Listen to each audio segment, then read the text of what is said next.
which was sort of like within the first sort of like 3 or 4 days, he'd pretty much figured out what was going on. You know, he's top of the field, so he knew what he was doing. And then it was like they started me on pretty much a very high course of kick-starting testosterone. So I spent another 10 days in the hospital, and they pumped me full of testosterone and basically kick-start what he liked to call kick-starting my puberty. So I had a puberty which probably about an 8-year period pretty much done in about 10 days. So this is during your 2 weeks in London? Yeah, they kept me in and monitored me while they did it, because obviously they really weren't sure how my body was going to react with that amount. It's a completely unknown substance into my body, and they needed to really get things going. And so yeah, it was an interesting 10 days. Tell me about your kind of process through it. Tell me about what your kind of questions and concerns were. Tell me how you were feeling as you went through that process.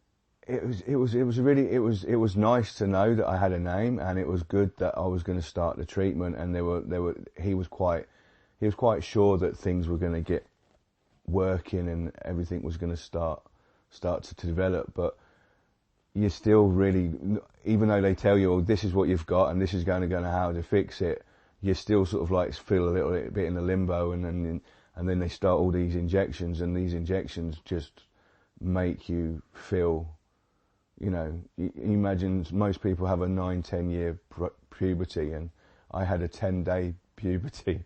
So my body went through a whole lot of changes. The way that I was feeling was pretty bad. I was sweating profusely.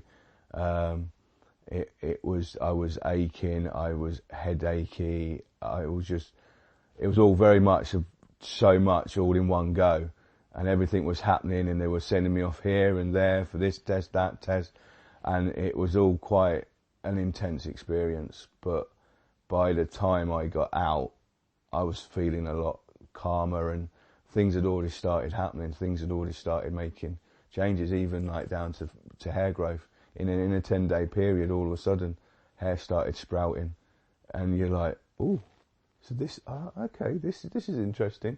Then it, like over that year afterwards, everything changed. I just started growing. My voice changed.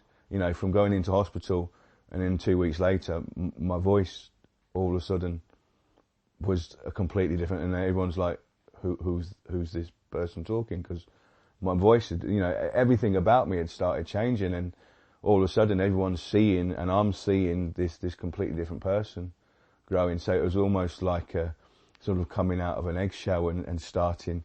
What I was trying to see it as like a new, fresh start. Like, this is a new person. This is a new Terry coming out now. You know, things are going to be different. So yeah, it was all very, very psychologically. It was really quite hard to handle. Tell me about that. So during that initial treatment, how were you feeling? What was the psychological impact? The psychological impact of having a huge amount of hormones going into your body and changes happening pretty much straight away was confusing, exciting, because you were like, oh, things are going in the right direction, but the confusion and the anticipation of what's going to happen, and is this going to work, and what if it doesn't work, and you're all over the place. Your brain's already still having all these hormones going on, and so that's all affecting, making you feel like a little bit crazy. And I did actually feel quite crazy for the first few weeks, and there was just so much going on that I just was all over the place. I didn't know how to deal with it, because it was just something that was so alien to me, and it did take quite a while for it to all sort of settle down. And after about 6 months, I finally felt like I'd got it all plateaued, and everything was working, everything was running properly, and psychologically I was sort of like, okay, I've still got a bit of a why me going on in my head, but at least things are now moving in the right direction. So, I mean, being on hormones, you know, you look at all these old ladies that are going, oh, well, being on HRT for 3 years, and, you know, the sweats and the this, that, and the other. And I'm sat there, I'm like 21 going, I know, love, I fully understand.